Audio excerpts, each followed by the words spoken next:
The living room buzzed with low music and the soft clink of glasses. Her friends were sprawled across our sectional, half-tipsy on mid-range wine and their own inside jokes. I was standing near the kitchen island, refilling a bowl of chips I didn't plan to eat, half listening, half fading, until her voice cut through the noise. "Even my friends think you're small, emotionally, I mean." Laughter followed. Tight, uncertain.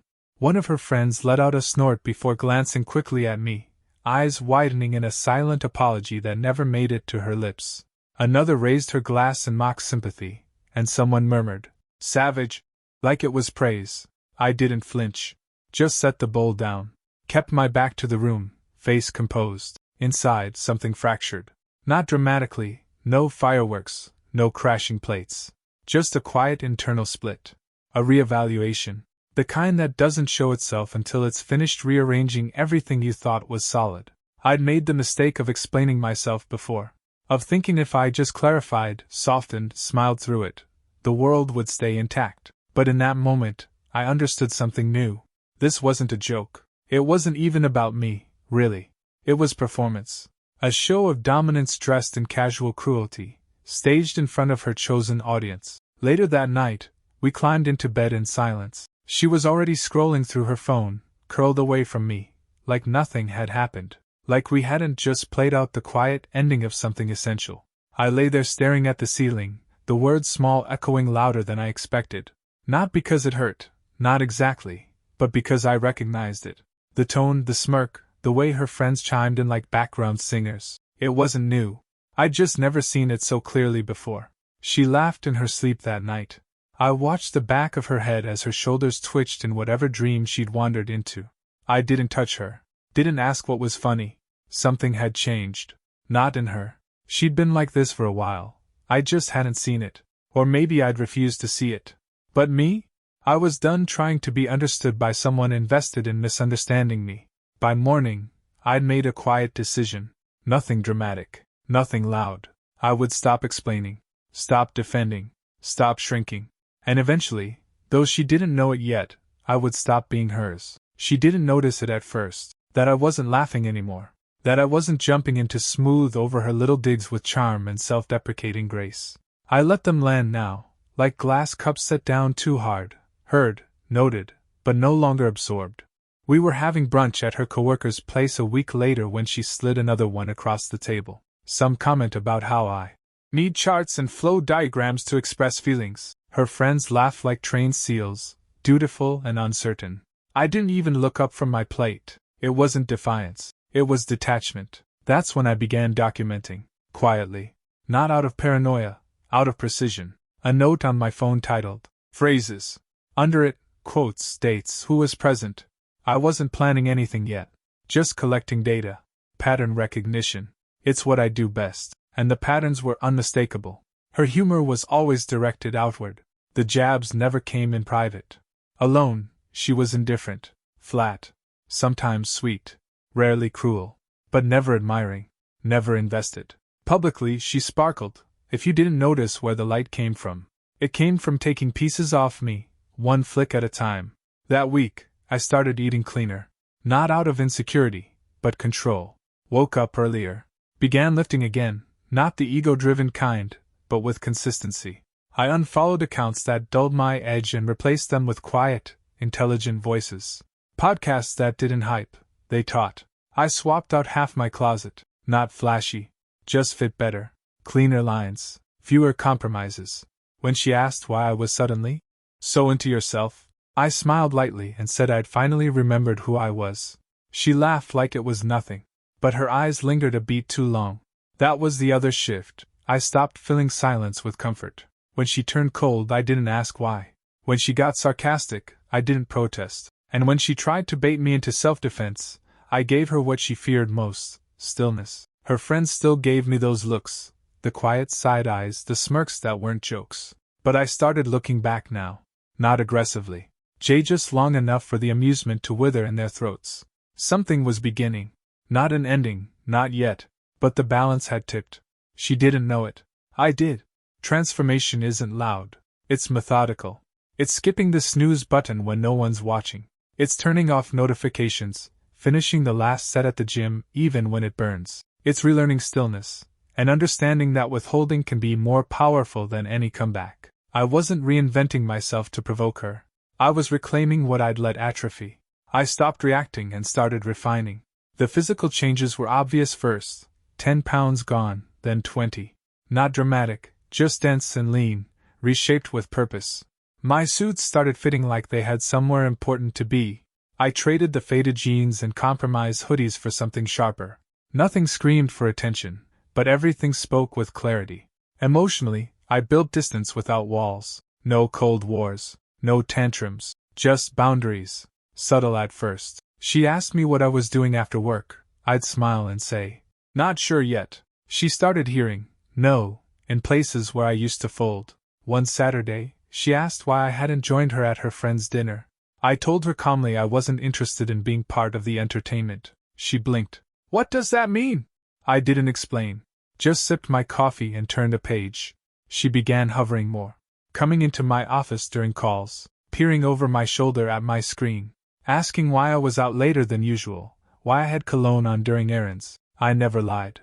I just stopped offering answers she hadn't earned. What I noticed most was her sudden need for validation. Jokes weren't landing anymore, so she tried compliments, stiff, unconvincing. "You've been looking good lately." "Thanks," I said without looking up. "I feel sharper." She paused, waiting. For what? I'm not sure. Permission? A reciprocal compliment? A reaction? She didn't get one. When she asked if I was pulling away, I tilted my head and met her gaze. "I'm just clearer," I said. "That feels different, I know." She called it a phase. I called it gravity rebalancing. Even her friends began to shift, not openly, not yet.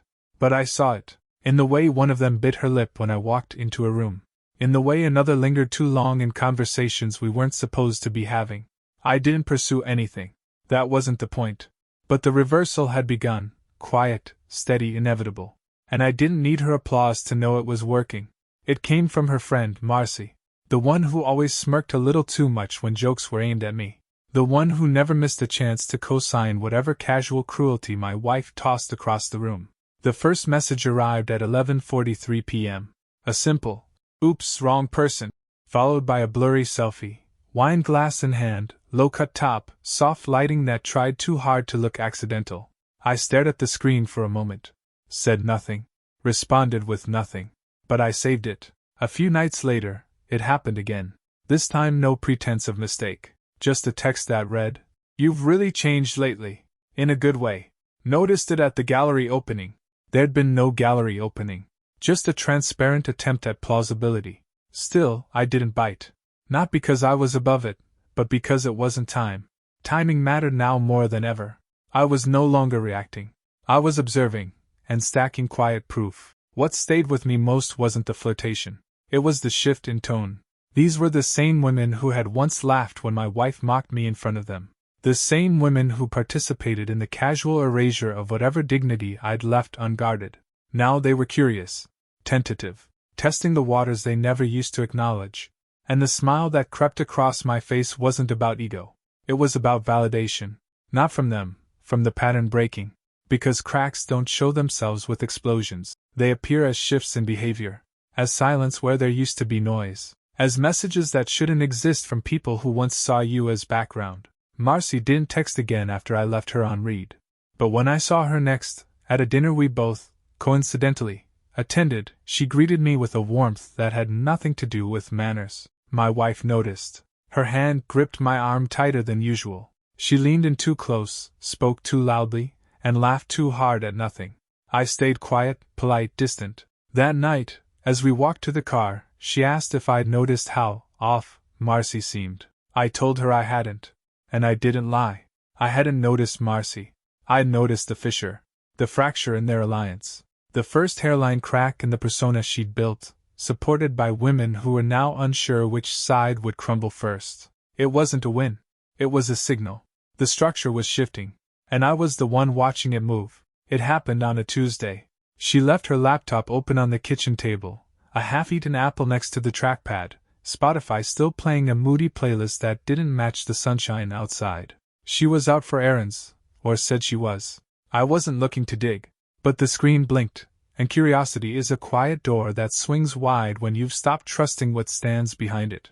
I clicked. Her group chat was still open in the corner, a browser tab minimized but not hidden. 6 names in the thread. Some I knew well. Others only through stories and side glances. The scroll started slow.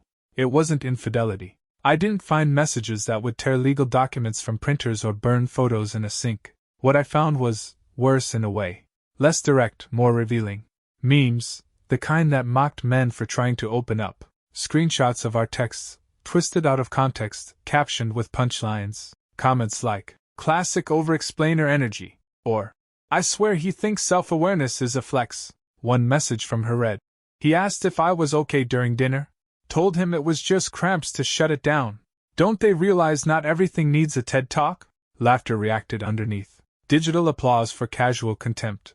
Another one was a photo of me in the backyard, post-gym, sweaty, unaware. Her caption, "Trying out his new man era LOL." One friend wrote, "Tell him to stop watching those alpha male reels." Another, "Let him cook face with tears of joy but maybe outside." I didn't screenshot out of panic. I documented like an analyst. Each post was a data point, every joke a timestamp. I copied them into a private folder, images, texts, all of it. Titled it Perspective. She called it teasing. Emotional humor. I called it publication of disrespect.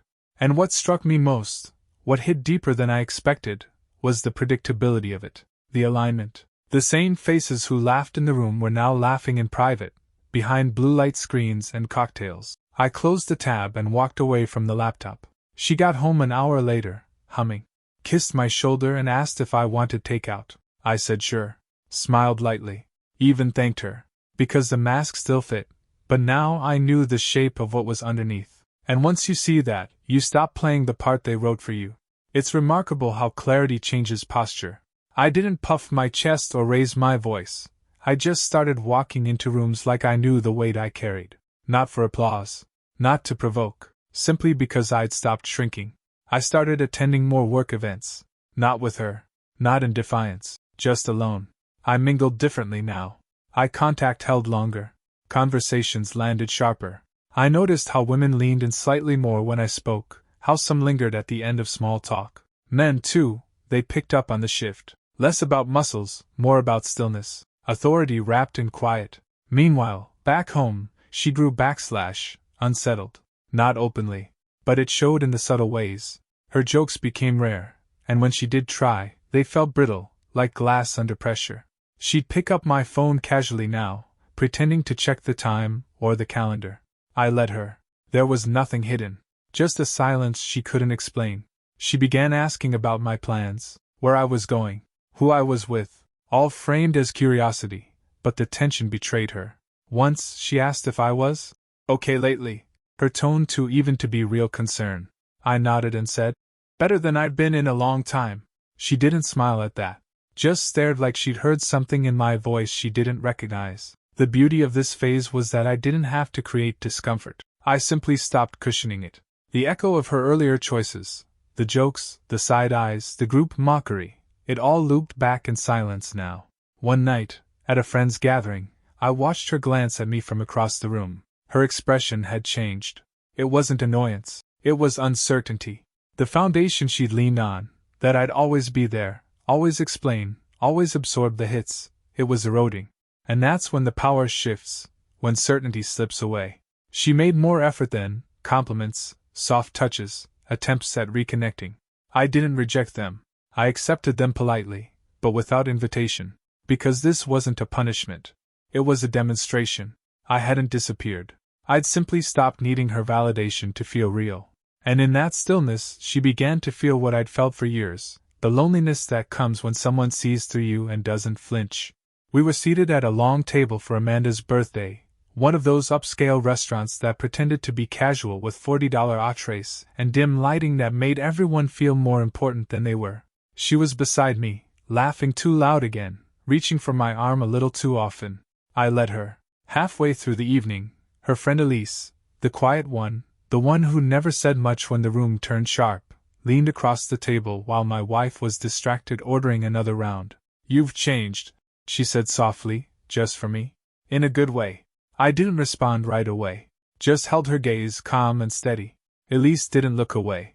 The conversation moved on without us, but something hung there, a thread pulled loose. Later, as everyone stood to leave, another of her friends, Tara, who once laughed the hardest when I was being diminished, waited just a second too long before hugging me goodbye. Her hand stayed on my arm, her eyes a shade too sincere. "You look centered," she said. "I mean that in the best way." I thanked her, keeping it light, neutral. My wife watched all of it, every glance, every pause. On the ride home, she brought it up with a forced laugh. "So, my friends are really into your centered energy now?" I turned toward the window, the city lights slipping past. Apparently, she didn't laugh at that. Just stared ahead, her grip on the steering wheel tightening. That night, she didn't reach for me in bed. She lay facing the wall, her breath steady but stiff. I watched the ceiling, awake in the silence she once used to control the room. This was the moment I'd been waiting for, not revenge, not glory, just balance. The very people she'd once used as an audience were no longer on her side. They weren't exactly on mine either, but they weren't laughing anymore. That mattered more. It wasn't that I'd become someone else. I just stopped trying to prove myself to people who didn't deserve front row seats. And now, the applause had stopped, and all she could hear was the echo of what she'd once made amusing. She said I was small? But they weren't laughing now. They were watching. I didn't speak that morning, didn't hint, didn't posture. I just printed one page, black and white, no edits, a screenshot of the group chat from 2 months ago. The one with the meme of a man crying, captioned, "When he thinks emotional availability makes him appealing." Her comment underneath, "Mine tried this week. I gave him a gold star." No name attached. No explanation. Just the image.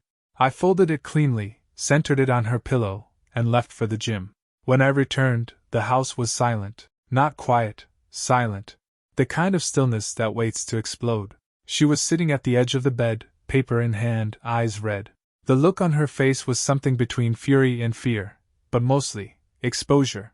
"You went through my stuff?" Her voice cracked, a blend of accusation and desperation. I dropped my keys on the table and looked at her without blinking. "No," I said calmly. "You left it open. That was private. So were the things you shared." She opened her mouth to spin, I could see it. Reach for justification. Humor, maybe? Damage control. But nothing came out. Just a slow exhale as she looked away, folding the paper like it might still disappear if she creased it enough. "It was just joking around. You know that group. It's how we talk." I sat on the chair across from her, quiet, measured. "You used to tell me vulnerability was what you wanted," I said. "Turns out, it was just ammunition." Her chin trembled, the way it does when shame begins to edge out indignation. "I didn't mean it that way." I nodded once. "Doesn't change how it landed." She blinked fast, once, then again, her mouth twitching like, "It's just, my friends don't mean anything by it," she murmured, the excuse limp in her throat. "We say things, but it's not serious." I leaned forward slightly, elbows on my knees, voice quiet but carved sharp. "Your friends can laugh all they want. They just can't touch anymore." That broke something in her. Not a sob. Not a collapse. Just silence, her eyes lowering, the folded page clenched tight in her fist like it might hold everything she didn't say. I didn't stay in the room. I didn't comfort her. I didn't escalate. I gave her the moment to sit in it, the reflection. Not just of the page, but of who she'd become in the story she used to laugh through. And I walked out. Not from the house. Not yet. But emotionally, mentally, something permanent closed. She could feel it. I saw it in her shoulders as I passed the door. In the way she didn't follow, didn't call after me. That piece of paper wasn't a confrontation. It was a mirror. And nothing destroys a performance faster than forcing the actor to face their own eyes, without the audience, without applause, without the safety of humor to hide behind. That morning, I left her with that image. And for the first time in our entire marriage, I didn't feel like I owed her a single word more. I moved quickly, but not recklessly. Quiet precision was my protection now. The week after the mirror moment, I met with a leasing agent downtown. A quiet unit on the 7th floor. Exposed brick, wide windows, nothing extravagant, just enough space to rebuild alone. I signed the lease the same day. Utilities transferred. Mail redirected. Finances separated. She didn't know. She still thought the silence meant delay. But it was preparation. I wasn't leaving in a storm. I was exiting through a locked door only I had the key to. 2 days before I moved, I met with my attorney. Not dramatic, not bitter. Just clear terms, protections in place. Nothing meant to destroy, only to secure. She noticed the shift by then. The calm was making her anxious. "Can we talk?" she asked one night, standing in the hallway like she didn't live there. "I feel like you're drifting." "I'm not drifting," I said. "I'm deciding." She blinked at that. Tried to smile, but it faltered. "We can reset." "Seriously," she said. "I know I messed some things up. But we're better than this, right?" Her voice cracked on the word we. I handed her the envelope. She didn't open it immediately, just stared at it like it had heat. "What's this?" "You already know." A minute passed before she peeled the flap open. Her breath caught as she pulled out the papers. "No. No, come on, this isn't necessary.